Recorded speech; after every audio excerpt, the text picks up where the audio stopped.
नमस्कार। क्या आपने उस संत के बारे में सुना है जिन्होंने जीवित अवस्था में ही समाधि ली और समाधि में रहते हुए एक अंग्रेज अधिकारी से बात भी की? हाँ, वही है श्री राघवेंद्र स्वामी, जो आज भी 350 वर्षों बाद भक्तों के जीवन में चमत्कार कर रहे हैं।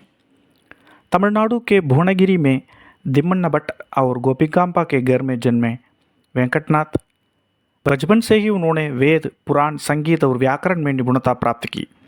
कुंभकोणम में उन्होंने श्री सुधींद्र तीर्थ से मध्व संप्रदाय के सिद्धांत सीखे और शीघ्र ही एक महान ज्ञानी बन गए। उन्होंने तंजावुर और मदुरई में कई विद्वानों को पराजित किया और परिमलाचार्य की उपाधि से सम्मानित हुए।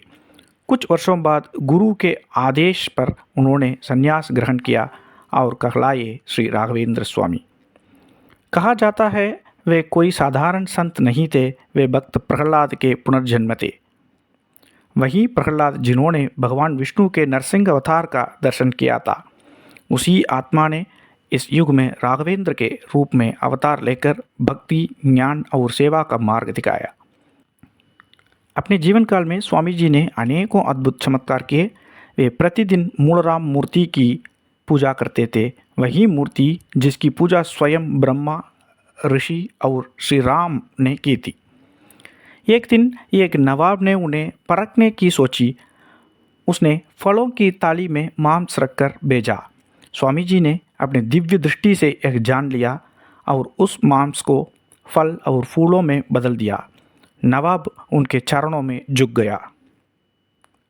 कई वर्षों की सेवा और भक्ति के बाद श्री राघवेंद्र स्वामी ने कृष्ण का ध्यान करते हुए जीवित अवस्था में ही वृंदावन प्रवेश किया।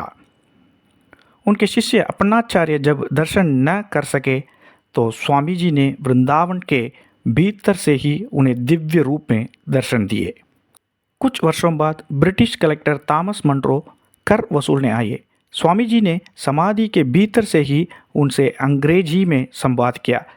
आश्चर्यचकित मंड्रो ने यह अनुभव ब्रिटिश सरकार को लिखा और मठ को कर से मुक्त कर दिया। आज भी आंध्र प्रदेश के मंत्रालयम में श्री राघवेंद्र स्वामी जीवित वृंदावन में विराजमान है।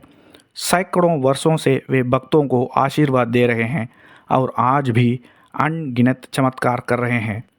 भक्त प्रहलाद का एक दिव्य अवतार आज भी अपनी कृपा से भक्तों के जीवन को अलौकित कर रहा है। जय श्री राघवेंद्र है। धन्यवाद।